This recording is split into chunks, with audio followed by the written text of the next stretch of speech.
You've been to a game, haven't you? Yeah, that was intense. Well, we had a bit of a scuffle with the opposition. Oh, mate, fans. yeah, we should tell you about this.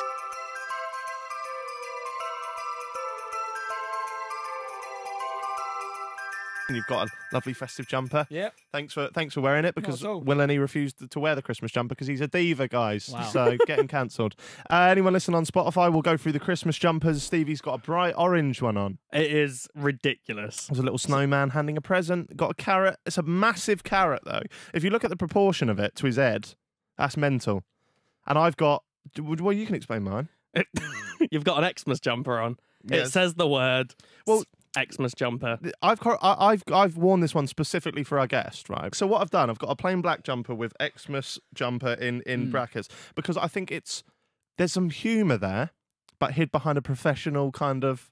This is it's the kind of laughs we have here. It's in brackets as well. Do they need to put the brackets on there? Is that a bit too much? Yeah, that seems unnecessary. Yeah. I don't know, and I've always been a fan of square brackets rather than rather than the bendy ones. What are they called? What's their official name? Don't know. But you've been a fan for a long time. Well, back in the day, you remember MSN days, and then in your PM private message underneath, you used to have who your best friends were. So it'd be like Joel, Alfie, Stevie, BFFL, like that. I used to always go square brackets rather than... And you both... And that's why you didn't have any best friends in your brackets. It was just square bracket, square bracket.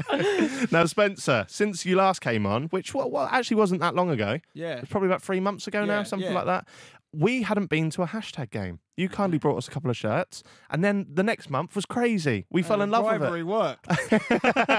And now we're hashtag ultras. Talk to us about the journey, because I think last time you didn't want to predict it, but you were going to reveal it in a video or something. Yeah, well, we did a video with our manager, and I put prediction was probably more of an expectation, I guess, in a little envelope, and we've opened it since. So basically, I predicted or hoped we'd get to at least the first qualifying round, which would require us to win 2 games, including one against a team in the league above. We actually went one round further than that. We beat 2 teams in the league above. Mad. And then obviously we lost on penalties to a team 3 divisions above us. Yeah, I don't think we've actually said, but this is the FA Cup, isn't it? Yeah.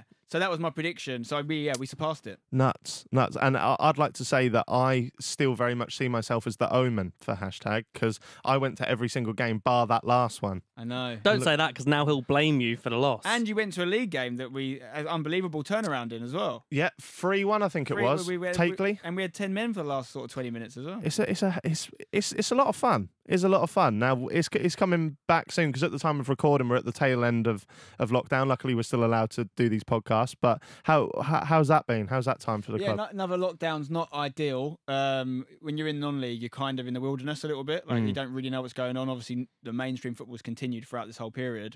But it is coming back. We don't know exactly what it's going to mean for fans, because it's still going to be relying on the tier system. Our first game back is actually your neck of the woods. Yeah, Fakenham. In the FA Vars, which is like the kind of the FA Cup for the smaller teams. And we've got a really good chance in that. Finals at Wembley. Ooh. And this will be our 4th game in that competition. We're doing quite well against Fakenham, who are a league below us. What round's this? It's the 2nd official round, but they had qualifying rounds again. So does it work in the same sort of way as the FA Cup? Will it then go to a first proper and then... So this is the 2nd proper. Okay. Yeah, right. 2nd proper round. And it's basically, I think, if we win against Fakenham, 5 games to Wembley. Oh, wow. Yeah. And it doesn't go higher than our level. So there's no reason why we shouldn't go deep into it. So the league that you're in, I'm trying to wrap my head around all these different sort of ways, but the league that you're in, whoever's the best team in that league is technically the best team in the cup? Remember, it's national. So it's all the Step 5 leagues. So it could be the team in Newcastle, for example, who are the best Step 5 team in that division, whereas we might be the better one in the Essex, London area. But obviously, are we better than them? We don't know. We might play them at Wembley if you get to the final. Yeah. But equally, Fakenham are top of their league in the league below, so they could also cause an upset, if you like. But it's a big old trip for us. It's the longest away game we've ever had. It's like a 2-hour journey. Is it? Yeah, and it's obviously when you're in a national competition, you get into it, you stop playing regional games. So if we were to go through that round, we could get drawn against a team in anywhere Jesus. in the UK. Have you put your prediction out where you think you'll come in this one? I haven't done one for this. I definitely said I wanted to do better than last year. Last year was our first time in it, and we lost our 2nd game to a team in the league below. We've already doubled our journey this year, so we've done much better. But I don't see why we wouldn't aim for the whole thing. Is that going to be your prediction? It's not a prediction again. It's a hope. It's an ambition. Yeah. We've if we get to Wembley, we'll be the team that's played there like quite a lot before. So we've got a bit of previous there. Oh, I'd love to see it. You've been to a game, haven't you? Yeah, that was intense. Well, we had a bit of a scuffle with the opposition. Mate, we should tell you about this. Yeah, there was this guy. He kept walking past where we were stood. And which game is this? This was so the second time we hashtag won on penalty. I just called it we won on penalties. BBC one. The BBC one. Yeah, when we sang the song for Walla Lasson. Oh, we've come up with so many chants. I'm sure we'll get to them. But there was this guy, and he was walking past us to the bar, and he was wearing a gilet. And he said some shitty thing like internet team or something like that. So my mate Joel just went, "That's a nice gilet." And then we're all talking about his gilet. And then like, it's a very nice gilet. And he didn't like it very much. And then at the end, it went to penalties. And he walked all the way round to where we were again. I was like, "Look, this guy's coming.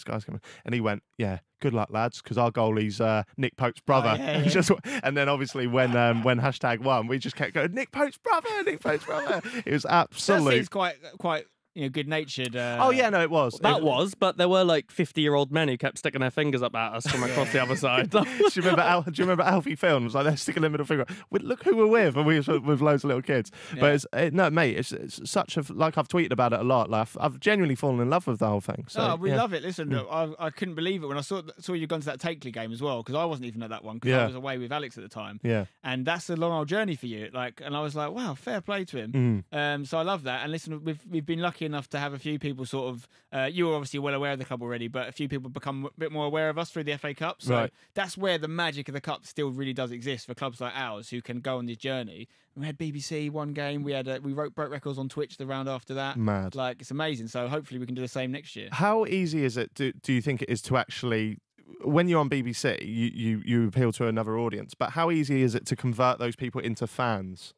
Well, one thing I've started saying to people is like, our job is not to make everyone like us. Like that's no football club's job. No football club can ever expect 100% of a place or to support them. That's not how football works.